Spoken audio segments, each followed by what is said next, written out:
afternoon, ladies and gentlemen. Thank you very much for the privilege of standing here and being able to present amongst the esteemed presenters that have been on the platform and those that are coming tomorrow. It's a real privilege for me.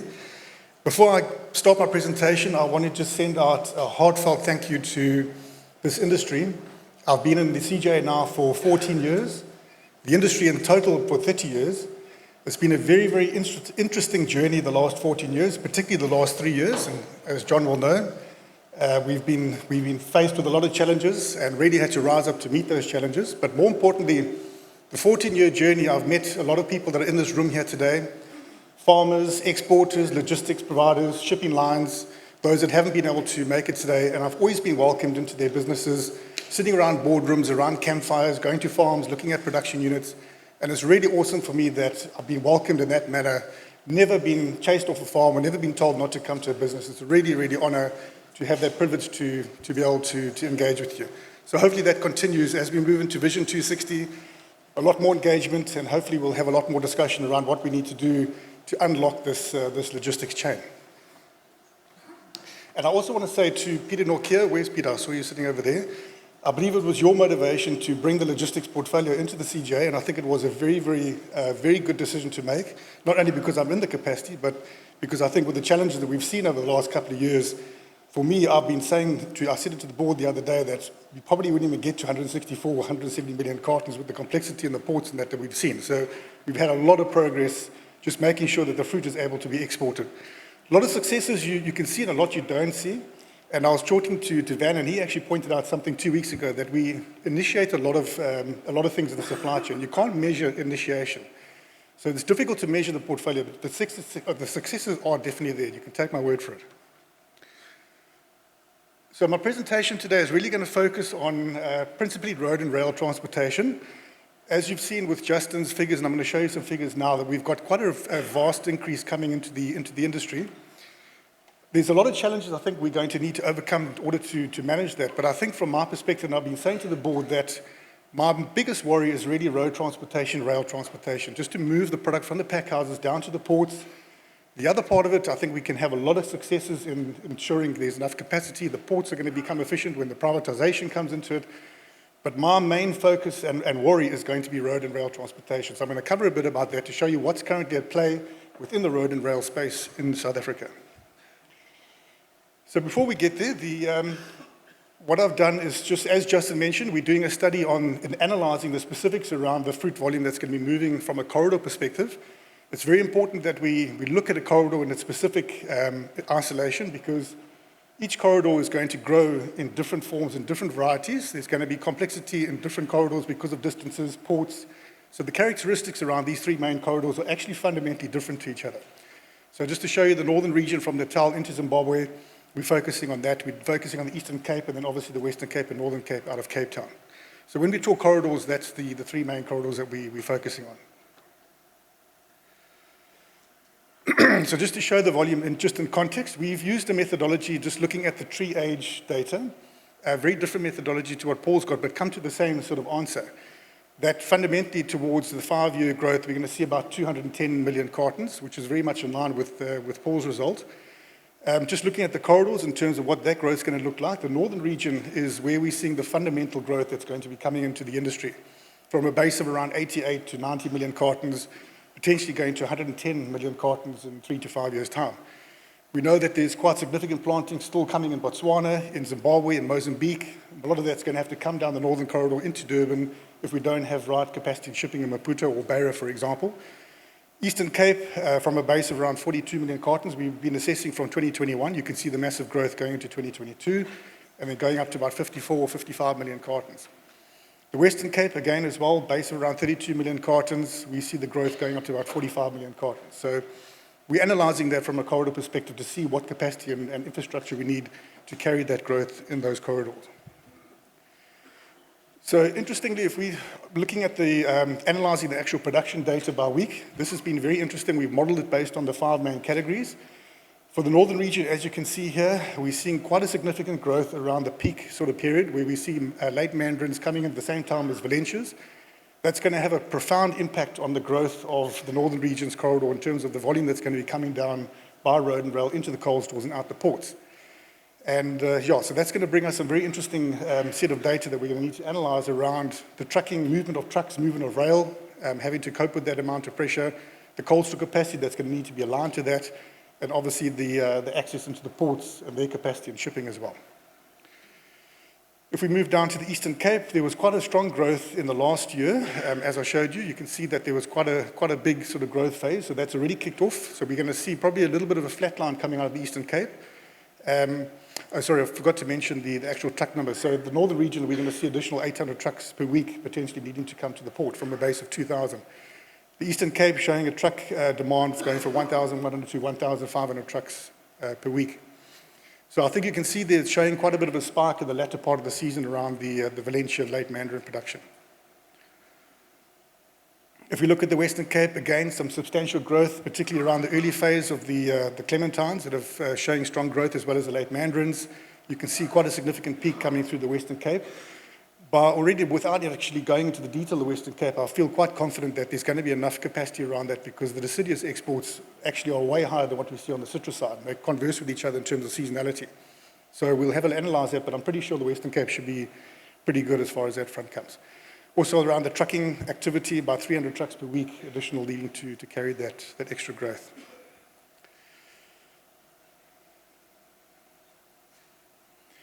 Okay, so we're on the research project, as Justin mentioned, Project Vision 260. We're also running a project in parallel to that, understanding the 5 sort of main aspects of the value chain. I've just showed you project number 1, which shows the actual production growth per week. So we can basically use that as the base point to understand what is the demand going to be through the system from that point all the way through into shipping. The second part of it is going to be very important that we try and understand how much capacity in the ports, cold store capacity, is going to be needed to carry this fruit into the port system and out. We're on that path at the moment. We are working quite closely with Candace, myself and Hesty, Tolberry from CRI. We want to get this as accurate as possible because we need to understand how much capacity do we need because a lot of investments can have to be made if we see quite a big deficit there. We know the EU protocol is coming in, so the demand on the cooling capacity, particularly for forced air cooling, is going to be quite high. So we're trying to manage this and simulate it so we can get as accurate as possible. There's a lot of investment going around the ports at the moment on capacity. To some extent, I'm a little bit nervous about it. There's a lot of investment coming in. And hopefully it's going to be aligned to this sort of projection. We don't see an overcapacity in Durban. That wouldn't really be good. So we need to see investment aligned very much closely with what we're seeing coming into the system. The third one is just analyzing the export data, as Justin mentioned, how much fruit is going to go to the different markets, what are we seeing in terms of market flows, so we can analyze the shipping capacity. We'll be coming to the shipping lines quite soon, trying to understand what is the capacity on each vessel, the reefer capacity, and then obviously modeling the additional flow that those ships are going to need to take in the next 5 and going into the next 10 years to make sure there's enough ships and they have enough capacity to carry that fruit to the markets that we see going into that sort of extra volume. Obviously, we also have the pre-inspections for the Department of Agriculture around USA, Japan, South Korea, China, all these markets. We know there's going to be quite a strong growth into the Far East markets. A very good question or a very interesting question I have on my mind is when the USA opens up for the northern regions, what is that going to look like? Are we going to need to see additional resources at the ports to handle the USA program out of those ports? Is it going to come into Cape Town and fit with the current program? That's all the stuff we need to bring out in terms of that study. So that's in a nutshell what we'll use to integrate into the Vision 260 and help us drive this next 5 years sort of approach to capacity and infrastructure. And once we've got the modeling done, we can use it as a basis to actually then evaluate the next 10 years when you get to that 260 million cartons. Okay, so next one, very, very interesting thing that's happening at the moment. I did a presentation at the PMFA conference last year, and I did something on innovation. I've been doing a lot more work around how much innovation are we seeing in our logistics industry or in our value chain on citrus. One thing we've got to understand is we're sitting with a dual energy issue. Number one is we move fruit far distances from point A to point B into markets. If we consider Limpopo, Zimbabwe, transporting down to port, going through cold stores, going onto ships, moving halfway around the world to move product. So we have a massive energy cost impact in terms of moving that product. We also have an energy supply issue at the moment, we know with Eskom. So having a look at this, we need to see a lot of innovation. And I'm going to show you some stats just around energy, just to show you why it's fundamentally important. We start to really look at innovation quite strongly. And Mark, I think the FPEF had a very good innovation program. I think we really need to start tapping back into that sort of framework to start driving innovation in our supply chain, particularly on logistics. If we look at the diesel price for what it is at the moment, now this has a massive bearing on costs overall. Inflation in South Africa globally is based on actual transportation of goods. The diesel price, as we know, was in the base around 12, 13 Rand a few years ago. Last year it went up to 25 Rand. In some instances we're paying 28 Rand at the pump up in Limpopo. It's come down slightly at the moment, and it's likely to go back up again a few rands and cents or whatever the case is as we move forward. I'm glad to hear that the Minister of Finance stopped the levy inflation this year, so it's been capped at last year, so that's not going up. So that green line you see going up is going to be flat line. But certainly this has a massive impact on the cost of transportation. Half the price of a truck, moving a truck, is actually the cost of diesel, using about half a litre every kilometre to move a truck. And you can imagine how much that's costing, particularly for areas that are outlying into Limpopo, Zimbabwe. This has a massive impact. If you also consider all the different elements where diesel is used, the most prolific will be road transportation to some extent, where the diesel locomotives are being used, container cartage, getting your containers into ports. And the other one, which is big, is obviously reefer containers are supplied by generator capacity on ships using diesel to actually power those generators, huge generators, supplying power to 1,000, 2,000, 3,000 containers on the vessel. So the price of diesel has a fundamental impact on the cost chain. If you look at the energy price, we know that the cost of energy, particularly supplied from Eskom, has gone up drastically, and it's likely to go up even further in the next couple of 3 to 5 years. The big factor around there, we know about the impact on harvesting and production. Rail transportation is obviously prone to this sort of increases because a lot of our trains are running with electrification. Container storage, pre-cooling. If you consider the cold stores, I was having a chat with Daryl Poyson and Yusuf last night from eThekwini. It's actually quite profound to hear the energy uses at cold store level and how they're going about innovating in their own environments, looking at the issues around electricity supply, trying to cut costs of electricity. Also with the whole EU measure that's coming in, they've actually gone way beyond to actually make sure that they're in a position to cater for that. So it just goes to show that the energy usage at these facilities are going to go high. Probably the cost aspect is going to be aligned to the increase in electricity. So that's going to be another fundamental factor, particularly with this EU cold treatment that's coming in now as well. Another very big impact, I think, if we align this to the shipping freight rates that everybody's talking about, is the actual inflation on the bunker price, the fuel that's used to power ships moving around the world. Now, a couple of things are happening on this front, which is actually going to cost the industry quite severely, because the IMO, the International Maritime Organization, is putting out a lot of emission controls that have been coming in the last 2-3 years, and going into the future going to be changing a lot of that as well. So the first and foremost is the move to very low sulfur fuel oils from very high concentrated sulfur, and this is the graph you're seeing now.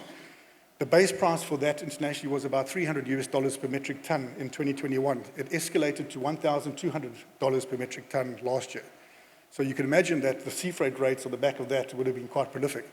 Some other interesting things are coming in, the carbon intensity indicator. So shipping lines are now having to actually give their carbon emission indicators to the IMO so they can measure the efficiency on the vessels and how much fuel they're consuming and how much emissions they have. There's going to be a rating system. Coupled to that is going to be something that we know called slow steaming. We're already seeing it on our front. Our Europe vessels that come down normally hit Cape Town first and now bypassing because they're having to apply these sort of measures. So unfortunately on this front there's going to be some cost impacts because it's not cheap to convert the sort of these demands that the IMO are putting out. So we're going to see a lot of more increases on the bunker prices and on the freight.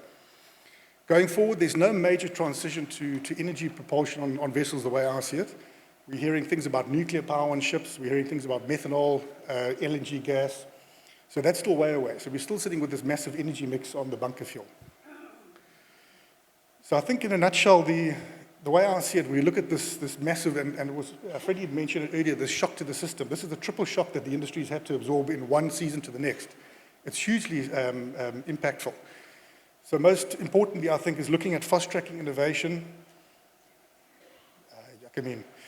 So we've got to confront the energy cost impact. So the energy cost impact, the way I see it, is going to stay for a little bit of time. We've got to start looking at innovating to try and offset a lot of this demand on energy. How we do that, we need to have a good discussion on it. Obviously, the impact of energy supply, and obviously the sustainability impact going forward with looking at this energy mix. Okay, so moving on now to road transportation. I think it's very important just to highlight what is the context of road transportation in South Africa at the moment. There's quite some fundamental things that are happening that are impacting on the road transport business, particularly road transporters that are supplying trucks, and going to potentially impact the industry around supply on trucking. There's a bulk commodity boom at the moment that everyone should be aware of. You talk about coal, manganese, chrome, all these sort of substances that are moving from mines inland down to the ports. Having moved across the country now this year already twice, going up to Limpopo, down to Cape Town, you can see the proliferation of road transportation. It's actually quite profound. On the back of the fact that most of the rail networks across Africa are not running at the optimal capacity that they're supposed to be. So the offset of that is having to now go on to road transportation. The downside to that is what we're seeing is the freight demand at the moment, particularly on general freight. We look at the corridors like the N3 from Joburg to Durban.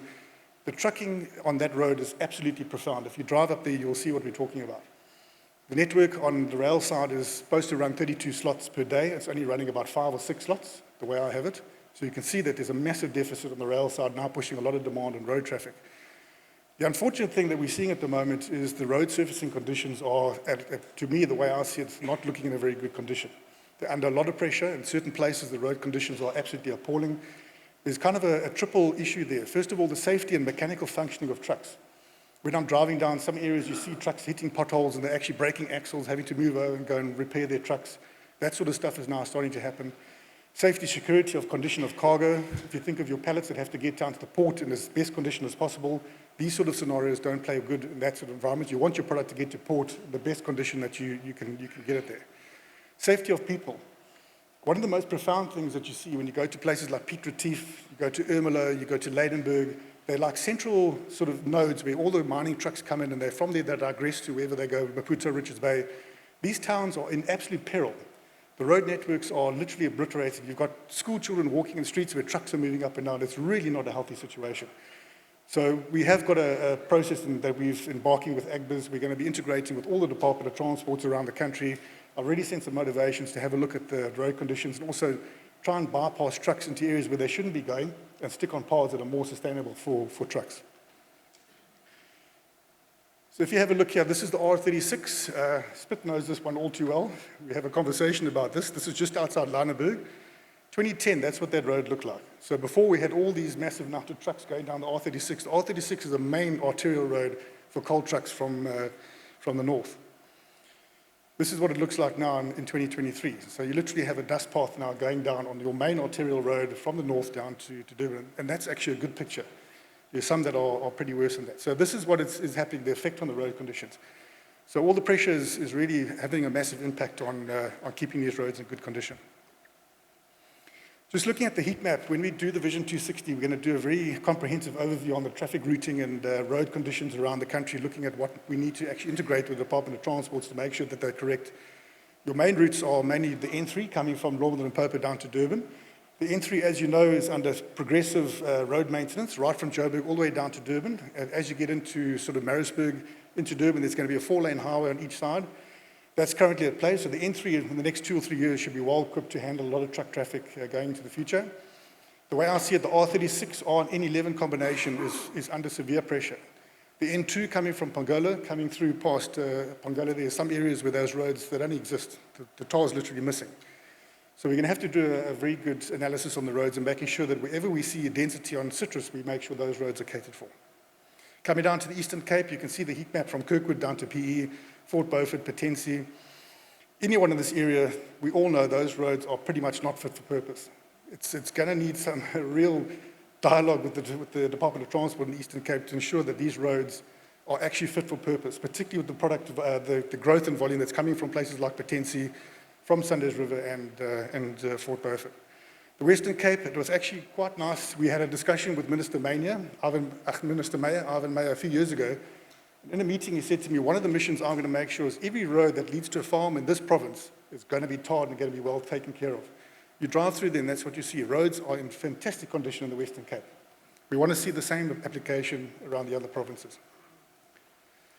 If you look at the coal heat map, the northern regions, if you look at all the mining sectors around Mpumalanga, Limpopo, Palabora, down into Rustenburg, the main routes that they're using are obviously the N3 down to Richards Bay, down the N4 corridor to Maputo, but a lot of truck traffic coming down that R36, N11 combination. So that's really where one of the main focuses needs to be, that we need to make sure that our arterial roads are taken care of while these guys are busy obliterating the roads. Coming down to Nkuleni, I know Mark and Tim, you would see a lot of trucks coming into your area. For some reason, they're coming from Pagola, coming into Nkuleni, going down to Richards Bay. Okay, so just basically a map just showing some of the roads that we've picked up that are really under pressure. So we're going to integrate with the Agri-SA as well as with AgBiz, who have integrated to the networks around the provinces on roads. So we'll make sure that these main roads are brought into spotlight to make sure that they're rehabilitated. Okay, so something else that's going to be vitally important, if we look at the amount of trucks that are going to be needed to move product from the inlands down to the ports, in particular Durban, it's going to be fundamentally important that we engage with stakeholders to make sure we can bring in optimization measures into the trucking network. Because if we look at the current situation with trucks coming into, say, Durban, staying around for 2-3 days, holding citrus, not able to get back to go and pick up loads in the inland, we have really got to address that. We've got to make sure that the trucks that are available are going to be sent down to Durban, turned around as soon as possible. If we don't have that, it's just going to tie trucks in the system, and our growers are not going to be able to get access to trucks getting down to the ports. So a couple of ideas. If we look at that graph that I've shown there, one of the most fundamental things to sort this out is the cold store areas that need to actually dispatch cargo to the terminals to make sure they have capacity to handle the trucks coming back in. So we've got to work around making sure our penetration into the container terminals is optimized as fast as possible, making capacity available for the trucks that need to come into the system. Dave Watts is here with us today, and Dave is going to get the primary sort of focus on helping us integrate with Transit at the various ports. Cape Town, the NCT terminal is going to be doing a truck booking system this year. Durban, we need to enhance that system, so Dave is going to help us to get that penetration into the terminals to make sure that the containers are getting there as fast as possible, making space at the cold stores. Optimizing outbound container loading. One of the things we do see in Durban is the lethargic way in which containers are arriving at cold stores from the container depots. The whole system is really needs to be opened up and make sure we can try and optimize it. Particularly our cold treatment shipments. We're sitting on WhatsApp groups, myself and Faisal and Rolf, with all the shipping lines and depots. It's absolutely atrocious the way the manner in which the containers are being fed, causing a lot of delays and issues at cold stores. So those are the type of things we need to try and optimize to ensure the flow of containers are moving out the cold stores as fast as possible. I'd like to please appeal to the export fraternity that when you've got a load instruction, try and give it to the cold store as fast as possible so they can accumulate their cargo, get the container packed as fast as possible. If we find that there's a delay in issuing your loading instructions, it's just delaying the product leaving the cold store going into the container to the port.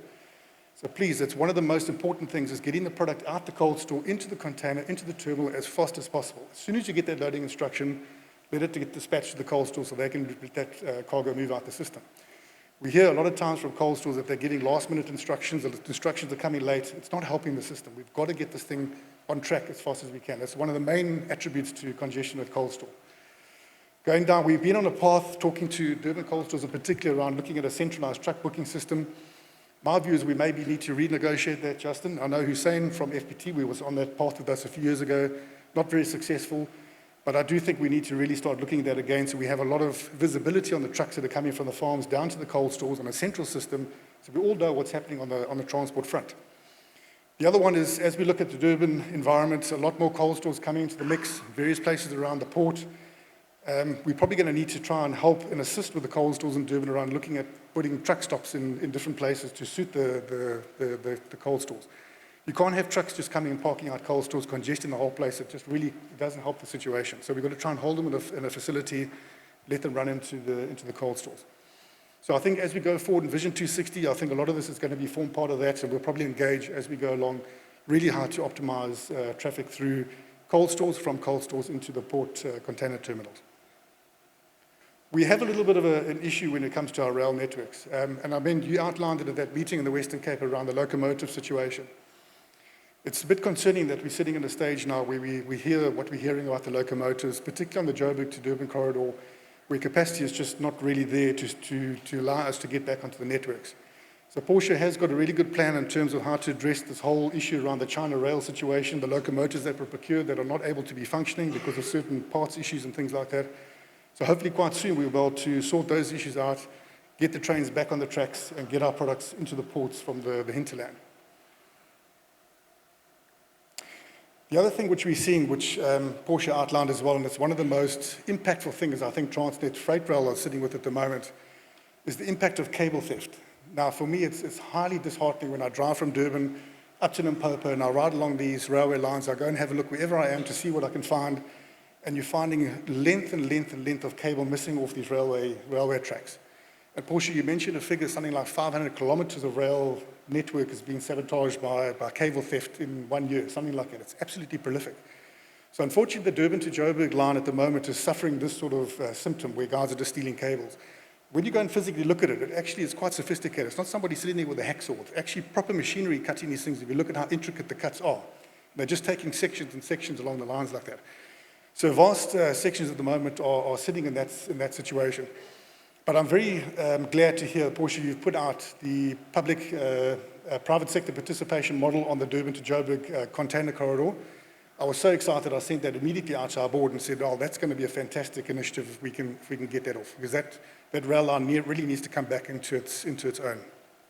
Okay, so if we have a look at what are we doing on rail at the moment? Well, obviously, last year there was a major hindrance on getting rail activity because of the flood damage that obliterated the rail between Cape Ridge down to Durban, not to mention the Transnet strikes later on. I just want to briefly tell you what is currently happening and why I don't think this kind of model is the right suit for our industry, because it's highly intensive, highly cost-intensive, and not very optimal. If you think about containers coming into the ports empty, they're being transported from a port to a depot to go and get cleaned and PTR'd. They're then transported back to the container terminal to get onto the train, moving up 1,200 kilometers empty to an inland hinterland hub. From there, they put onto trucks going 50 to 100 kilometers, sometimes further, to pack at a packhouse or a cold store, brought back to the line, sent down to the port. So you're paying for the road leg, you're paying for the leg from the port into the hinterland, back down to the port, plus all the road linkages that you have on either end. So I don't think that's the most sustainable approach for us to really accelerate rail transportation. So the model that I've presented through to Transnet, and something that I think that we really need to look at, is trying to integrate with other commodity groups so that we don't have this empty leg traffic from the port into the hinterland. And this is where we're really going to need collaboration with the container lines. John, Mark, Chris is here from MSC. You guys are actually central to our development on rail, the way I see it. You own the containers, you own the ships, you have the contract with Transnet, you've got a rail account. You guys are actually in the best position to help us unlock these strategies. Also, the other one is I believe we can integrate with the automotive sector. There's massive automotive manufacturing in northern Johannesburg. If we can get components into those containers, the reefer containers, transport them up there, let them take the automotive components, we'll pack it with citrus and send it back down to the port. Only you guys can make something like that happen. And that's where I fundamentally think, going forward, that we really need to start strategizing around making a big impact on our rail operations, going particularly from Durban to Johannesburg and back, bringing Cape Town into it as well. Unfortunately, now the southbound vessels on the Europe are not calling Cape Town, so it kind of gives us a bit of a problem. But certainly Durban to Johannesburg, we can unlock this. A lot of cold store potential in Johannesburg that we can tap into, ready available. We don't have to build anything. It's already existing there. We've had offers. Justin and I get emails from people wanting to get into the space. So I think that's really where we need to start aiming for going into the future. And hopefully when I have discussions with the shipping lines, we get that buy-in from them to really start to accelerate this thing. Because if you have a look at the transport demand, it equates to about 10,000 to 15,000 containers needing to go on rail just to offset that additional demand on trucks. So that's a massive undertaking where we're going to have to collaborate with you guys, the shipping lines, to roll this out. Then as we move forward, once we get the Durban-Joburg line back into operation, we get a massive sustainable linkage going. Huge opportunities up in the Maputo corridor around Nelspruit, integrating rail into the port of Maputo. Very exciting things happening there at the moment. We can develop that as we move on. And then once we get the assets moving on citrus, we can move those assets down to the Deciduous season, start going back onto the Carcamas line, the Uppington line, and then looking at Eastern Cape and Western Cape linkages as well, which is highly needed in the citrus season. So a long journey and very interesting journey going to happen on the rail networks, the way I see it. And it's fundamentally important that we do get this rail activity going, because I can tell you now from the road transport demand, in my view, it's going to be a problem. And on that note, thank you, John.